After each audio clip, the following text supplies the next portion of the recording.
On the phones this morning, GOP political strategist. He's had a busy morning already, doing different interviews. Matt Mackowiak. Matt, good morning. How are you? I'm doing great, Chad. Good morning. How are you doing? Doing great. Appreciate you joining us today. I guess the big topic still this morning, or what should be, I would think the big topic still this morning, is that giant omnibus bill that was signed, this past Friday, by the president. The president came out, I believe originally Thursday night, and said that he was against this and that he may veto it. Then Friday came around and he signed off on it, and he said he would never sign off on anything like this again. Matt, what are your thoughts on this? And are you surprised at all that the president signed off on this omnibus bill? No, I'm not really that surprised. He's talked a good game on fiscal discipline, but he hasn't really shown that as president in his first, 15 months or so in office. He's talked a lot about, bringing up the state of the military and infusing the military with significant new investment to build it back up from it being really kind of decimated during the Obama years, or certainly ignored.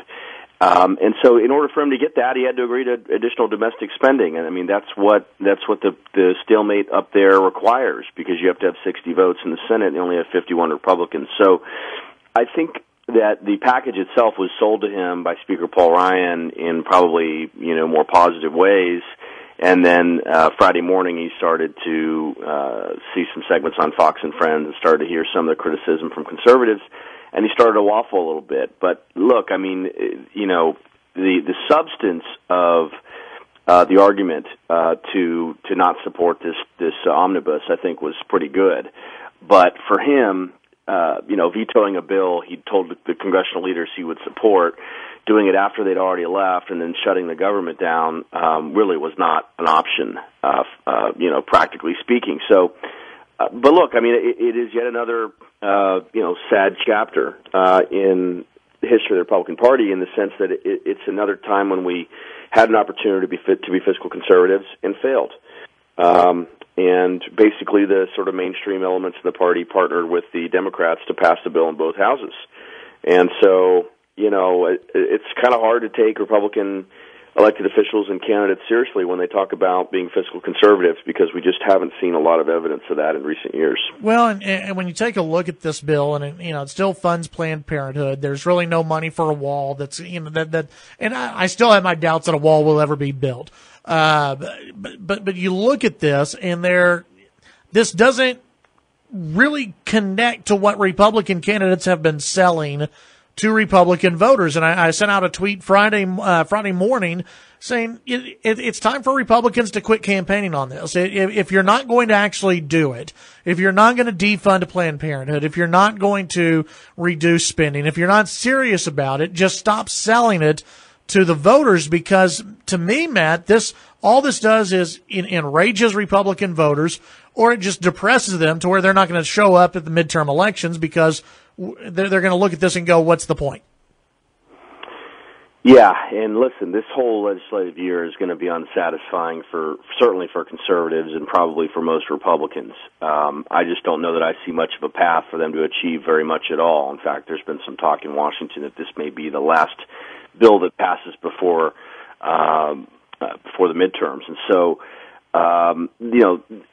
if you look at it politically, this year is kind of a do no harm year.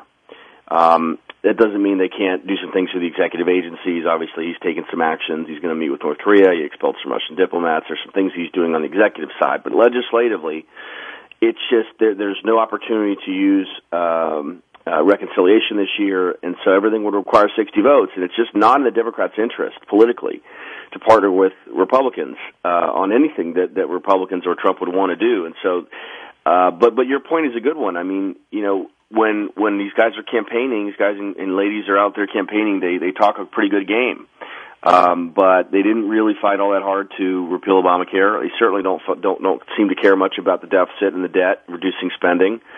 And I understand the average member of Congress's frustration. I mean, the average member of Congress up there had absolutely nothing to do with this bill. The broad contours were negotiated over a period of months by, committee chairs and the leadership, and the final details were nailed down in closed rooms, behind the scenes, behind closed doors, with no one really knowing what was in the bill until 24 hours before it gets dropped, and it's whatever it was, 1,000 pages that no one could read. So the average member, this didn't go through committee, didn't go through subcommittee, didn't get marked up, didn't get, considered on the floor, didn't go through both houses, and then go to a conference committee like a normal bill should and would. In this case, they try to jam you at the end, so that, look, you can either support expanding, the military, funding the military or not. And they sort of, ultimately think 30 or 40 Republicans won't, but they'll get enough Democrats, and that's what they did. So in terms of getting the thing done that the leaders wanted to get done, I guess they were effective, but it certainly is not a fiscally conservative bill, and I think it, again, probably disappoints a lot of voters out there that thought Republicans would be more responsible on spending. Yeah. The other big story, the whole Stormy Daniels issue with the president. Overall, I don't think that Republicans care much that the president had an affair or may have had an affair with Stormy Daniels. Where is the big story here? What is the thing that Democrats and the folks over at CNN, what are they really looking at trying to expose here? Well, I did watch the 60 Minutes segment last night, and I didn't see any news there from anything that I saw. I don't think we learned anything. We learned maybe one salacious detail that I won't repeat. But other than that, this was look. Keep in mind it's pretty easy to understand what the Democrats and the media are trying to do, and they are basically trying to break the Trump coalition that elected him. Yeah. They're going after evangelicals. They're going after women. They're going after suburbanites. On any issue, on every issue, and that's what they're trying to do. And they just are flooding the zone. It's funny, they throw all these controversies out there, and then they say, "Oh, well, Trump's trying to distract from the controversies by doing X, by replacing some cabinet official, or by making some announcement. Like he can't be president while there are these controversies that get thrown at him." Every day. Look, the details of this are not pleasant. It's pretty clear he's engaged in affairs. He's not the first political person who has. He was, of course, not a candidate back then. Not the first president of the United States to have engaged in affairs.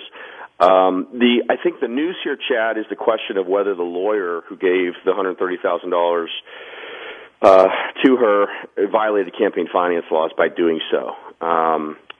That is a legal question that's going to be fought over some period of time. To me, the thing that really confuses me is why is she willing to violate this agreement when there's I think $1 million per occurrence fine in the agreement. I mean, she's already at $5 or $8 or $10 million in fines potentially. That's a lot of money, and I don't. Someone is clearly helping her tell her story and fund some of that, and she's out there. Obviously, she wants to tell her story, and I understand that, but she also, I think, is being used for political purposes. If this campaign finance thing, because this is where the legal issue is the president in any legal problems there, or is it his attorney? So it's a question of whether Trump reimbursed his lawyer or not. If he did not reimburse the lawyer, then I suspect Cohen would be the one who made the contribution that would have exceeded campaign limits. Now, there's a question about whether this really affected the campaign or not. Yes, it happened 11 days before the campaign, but Cohen was also representing the Trump organization as its attorney.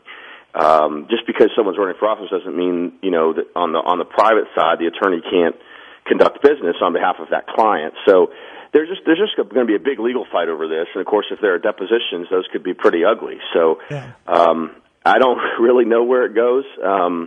I think that obviously it's salacious and the media wants to keep this in the news because they think it's useful.